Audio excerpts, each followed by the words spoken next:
अदलिया में किसी सूरत मुदाखलत नहीं होने देंगे। मुदाखलत के सामने रुकावट खड़ी करना होगी।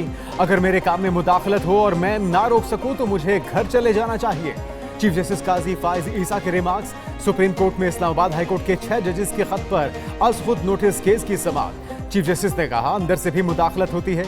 जब मॉनिटरिंग जज लगाते हैं तो ये भी मुदाखलत है। अदलिया में भी खुद एहतसाबी करना होगी। पेशावर वाले जजों ने भी धरना फैसले पर अमल दरामद न होने का मामला उठाया। 4 साल से जायद नजरसानी समाज के लिए मुकर्रर ही नहीं।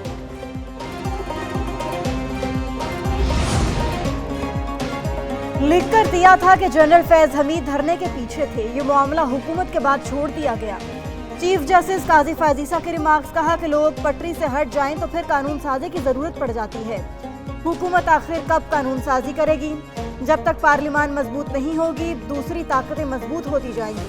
मजीद कहा कि कुछ लोग अदलिया की आज़ादी की जंग लड़ रहे थे, अब खत्म हो चुके।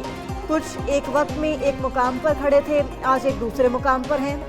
जजेस तैनाती के लिए खुफिया इदारों से रिपोर्ट्स मंगवाने से मुदाखलत का मौका देते हैं। जब मॉनिटरिंग जज लगवाएंगे, JITs में शामिल करेंगे तो मुदाखलत का मौका मिलेगा। जस्टिस शौकत अजीज सिद्दीकी का इतना बड़ा फैसला आया, हुकूमत ने क्या किया? जस्टिस अतहर मिनल्लाह के रिमार्क्स। अटॉर्नी जनरल ने कहा कि इसमें कई साबिक जज भी मुलविस हैं। जस्टिस अतहर मिनल्लाह ने कहा, जो भी मुलविस हो, अगर साबिक चीफ जस्टिस भी मुलविस हैं, उनके खिलाफ भी एक्शन लें। मजीद कहा, खुफिया इदारे वजीर आजम के मातहत होते हैं। इंटेलिजेंस इदारे कुछ करते हैं तो जिम्मेदार वजीर आजम और काबीना है। सच सबको पता है, लेकिन बोलता कोई नहीं।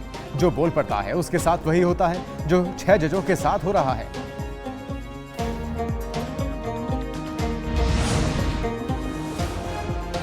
इंटेलिजेंस इदारे किस कानून के तहत बने हैं? जस्टिस मंसूर अली शाह का सवाल। कहा कि अगर ये इदारे मुदाखलत करते हैं तो इनके खिलाफ क्या एक्शन लिया जा सकता है?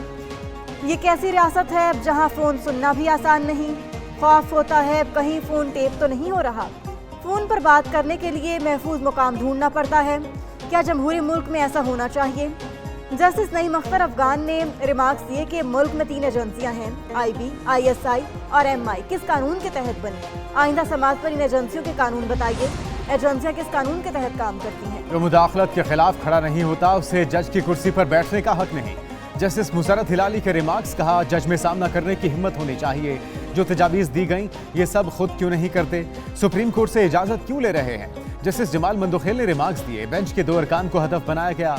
नोटिस लिया, हमारे साथ क्या हो रहा है? फैसला एक नहीं 10 दे दें, क्या होगा?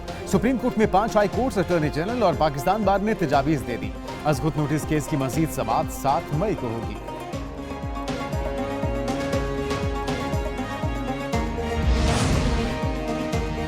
पेशावर हाईकोर्ट का जवाब सबसे संजीदा है। वो तो कहते हैं उन्हें मार देने की धमकियां आती हैं। जस्टिस जमाल खान मंदोखेल के रिमार्क्स। जस्टिस अतहर मिनल्लाह ने कहा, 3 हाई कोर्ट्स की तजावीज़ पढ़ी, किसी ने नहीं कहा मुदाखलत हो रही है। जस्टिस मंसूर अली शाह ने कहा, एजेंसियों को बयानात हल्फी देने और उनकी तरफ से मुदाखलत नहीं हुई। निज़ाम बनाना होगा जिससे मुदाखलत का दरवाज़ा बंद हो। हल ना निकाला तो नुकसान होगा। हाई कोर्ट्स के पास तौहीन अदालत समेत तमाम इख्तियारात थे। मजीद कहा कि आज तक उनके काम में मुदाखलत नहीं हुई।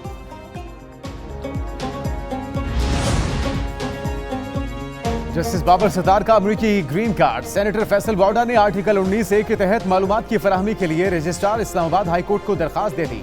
दरखास्त में मौक़िफ़ अपनाया। हाईकोर्ट ने जस्टिस बाबर सत्तार के खिलाफ मुहिम से मुतल्लिक प्रेस रिलीज जारी की। कहा, जस्टिस बाबर सत्तार ने जज बनने से पहले ग्रीन कार्ड से मुतल्लिक चीफ जस्टिस को बताया था। जस्टिस बाबर और उस वक्त के चीफ जस्टिस के दरमियान खतो किताबत फराहम की जाए। खतो किताबत पब्लिक करने से प्रोपेगेंडा दम तोड़ जाएगा। महमूद अचकज़ई की ज़ेर सदारत अपोजिशन इत्तेहाद का इजलास। असद कैसर, अख्तर मेंगल और दीगर शरीक। इजलास में जजों के खत के मुतालिक बातचीत।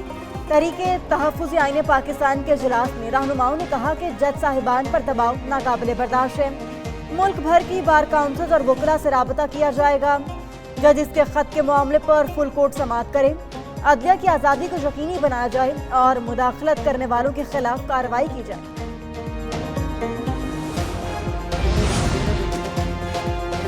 माजी के सख्त हरीफ क्या बन पाएंगे हलीफ? JUI और PTI में कुर्बतें बढ़ने लगी। तहरीक इंसाफ का मौलाना फजलुर रहमान से फौरी राब्ते का फैसला। एहतजाजी तहरीक में शामिल होने की बाकायदा दावत दी जाएगी। असद कैसर ने मुशावरत मुकम्मल कर ली। दीगर जमातों के सरबराहों से भी राब्ते तेज। फवाद चौधरी कहते हैं मौलाना साहब ने फैसला कर लिया है तो ये हुकूमत खत्म हो जाएगी। अगर पीटीआई और मौलाना इकट्ठे हो गए तो ये हुकूमत 3 से 4 माह ही चल सकेगी।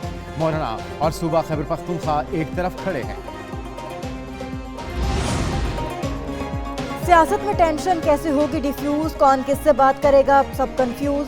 पीटीआई के बाद दीगर कई जमातें भी मुज़ाकरात की बात कर चुकी, लेकिन मुज़ाकरात का एजेंडा क्या होगा, कौन किसके साथ बैठेगा, कुछ वाज़ेह नहीं।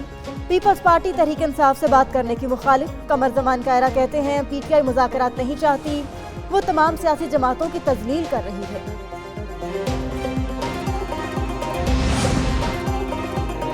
उनकी मईशत को ताकत का टीका लग गया। IMF से $1.1 अरब मौसूल। IMF एग्जीक्यूटिव बोर्ड ने $3 अरब कर्ज प्रोग्राम के तहत आखिरी किस्त की मंजूरी दी। एलामिया के मुताबिक पाकिस्तान ने दूसरा जायजा कामयाबी से मुकम्मल किया।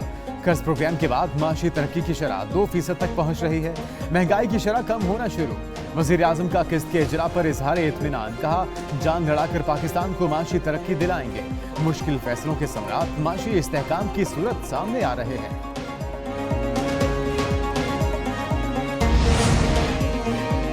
वजीर आजम दौरा सऊदी अरब मुकम्मल करके वतन वापस पहुंच गए। शहबाज शरीफ ने आलमी इक्तिसादी फोरम के खुसूसी इजलास में शिरकत की। सऊदी वलीअहद मोहम्मद बिन सलमान से मुलाकात हुई। दीगर रहनुमाओं से भी मुलाकातें की। वजीर आजम कहते हैं सऊदी अरब का कारोबारी वफ़द चंद रोज में पाकिस्तान आएगा। वफ़द की आमद से मुआशी शराकतदारी की रफ्तार मजीद तेज होगी। वलीअहद शहजादा मोहम्मद बिन सलमान ने सऊदी वज़रा को पाकिस्तान के हवाले से खुसूसी हिदायत दी।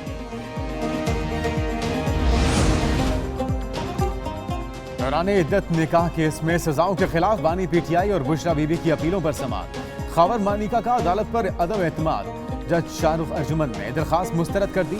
रिमार्क्स दिए आपने कैसे सोच लिया, अदालत किसी की हमदर्दी में चली जाएगी। पूरी जिंदगी में ये पहला केस है जिसमें इन पर अदम एतमाद हुआ।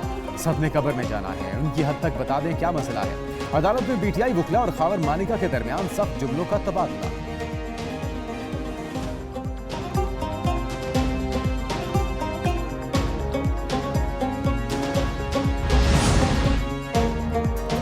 इस्लामाबाद हाई कोर्ट में बुशरा बीबी को अडियाला जेल मुंतकिल करने की दरखास्त पर समाअत। बुशरा बीबी के वकील की आज फिर अदम हाजिरी पर अदालत बरहम। जस्टिस गुल हसन ने रिमार्क्स दिए कि फरीकैन अदालत के साथ सियासत खेल रहे हैं, आखिरी बार मौका दे रहे हैं। आइंदा समाअत पर हर सूरत पेश होकर दलाइल दें। मजीद समाअत 2 मई को होगी।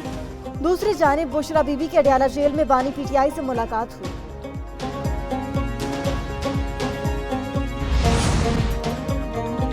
चेयरमैन पीएससी के लिए शेर अफजल मरवत का नाम फाइनल हो चुका। हमारी किसी से भी कोई बात नहीं हो रही। चेयरमैन पीटीआई बैरिस्टर गौहर की मीडिया से गुफ्तगू। कहते हैं चाहे वो इदारा हो या हुकूमत, किसी से भी बात नहीं हो रही। एहतजाज करने पर कारकुनों पर मुकदमे और लाठीचार्ज किया जाता है। अपने हुकूक के लिए एहतजाज कर रहे हैं। बानी पीटीआई को बेबुनियाद मुकदमात में बंद किया गया।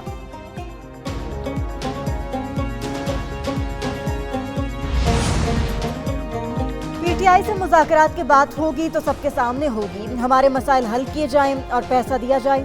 वज़ीर आला केपी अली अमीन गंडापुर की मीडिया से गुफ्तगू। कहा कि बिजली की चोरी में महकमा मुलव्वस है, अवाम को चोर ना कहें। दूसरी जानिब पेशावर हाई कोर्ट में इलेक्शन कमीशन के नोटिस पर अली अमीन की दरखास्त पर समाअत। अदालत ने नोटिस मुअत्तल करके इलेक्शन कमीशन को नोटिस जारी कर दिया।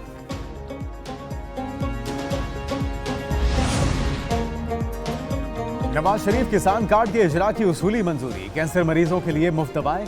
शादी में वन डिश पर पाबंदी। वजीर आला पंजाब की ज़ेर सदारत इजलास में अहम फैसले। काबीना का गाड़ी के लिए प्लाटिनम कैटेगरी नंबर प्लेट की फीस 10 लाख करने पर इत्तेफाक।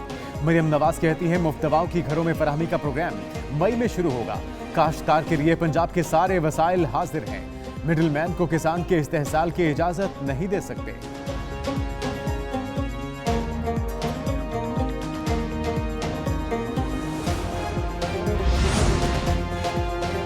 गंदम की खरीदारी न होने पर किसानों का एहतजाज जारी। किसान इत्तेहाद की जानिब से पंजाब के मुख्तलिफ शहरों में आज भी मुजाहिरे और धरने।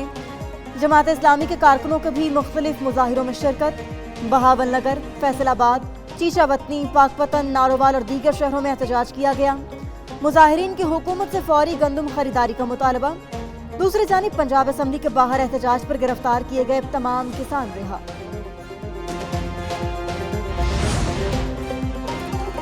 पंजाब में ऑपोजिशन किसानों के शाना बशाना। सूबाई असेंबली में ऑपोजिशन के अरकान का एहतजाज।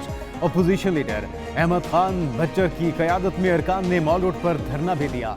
स्पीकर असेंबली की गाड़ी के बाहर खड़े होकर भी एहतजाज। अहमद भच्चर कहते हैं गंदम की खरीदारी का मसला हल करने में नाकाम हो चुकी। हुकूमती पॉलिसी की वजह से किसान रुल रहे हैं। पीटीआई रहनुमा और कारकुनों के साथ साथ अब किसानों को भी पकड़ा जा रहा है। फॉर्म 47 की हुकूमत ने सिर्फ टिकटॉक पर जोर दे रखा है। साबिक दौर में गंदम की दरामद नहीं होनी चाहिए थी। वजीर खुराक बिलाल यासीन कहते हैं कि आज जो मसला बना है वो गंदम की इंपोर्ट के बायस हुआ। इस इंपोर्ट पर फैक्ट फाइंडिंग कमेटी बना दी गई। इस कमेटी की रिपोर्ट को पब्लिक करेंगे। अपोजिशन लीडर से मुलाकात हुई, उनसे भी तजावीज़ ली हैं। पंजाब में 2 करोड़ 23 लाख टन गंदम काश्त की जाती है। महकमा खुराक 20 लाख टन की खरीदारी करता है। 10 लाख टन खरीदारी पर 1.25 अरब रुपए का कर्ज लेना पड़ता है। 1 मई से पेट्रोल की कीमत में कमी का इम्कान। पेट्रोलियम मसनाद की कीमतों में 5 से 8.5 रुपए फी लीटर तक कमी मुतवक्के। पेट्रोल की कीमत 4.5 से 5 रुपए 20 पैसे फी लीटर कम होने का इम्कान। डीजल के निर्ख में 8.5 रुपए फी लीटर तक कमी मुतवक्के। कीमतों का नोटिफिकेशन वजीर आजम की मंजूरी से जारी होगा। दूसरी जानिब एलपीजी की कीमत में 11 रुपए 88 पैसे फी किलो कमी। एलपीजी की फी किलो कीमत 238 रुपए मुकर्रर।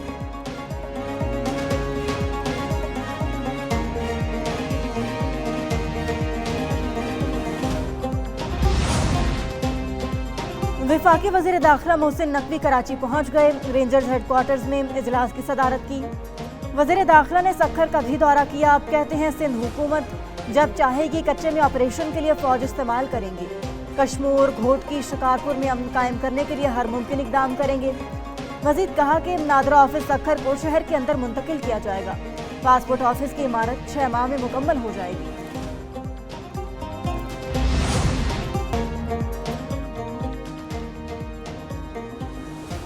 पेशावर समेत केपी के मुख्तलिफ इलाकों में बारिश। नशेबी इलाकों में पानी जमा। बटग्राम में शदीद बारिश और लैंडस्लाइडिंग के बायस कई सड़कें बंद। मानसहरा में तूफानी बारिश का इलाका जालाबारी भी हुई। पीटीएमए के मुताबिक हालिया बारिशों में 17 अफराद जाँ बहक हुए। 116 घरों को नुकसान पहुंचा। दूसरी जानिब फैसलाबाद, मुरीद के और दीगर इलाकों में भी बादल बरस पड़े। मरी में बारिशों का सिलसिला थम गया।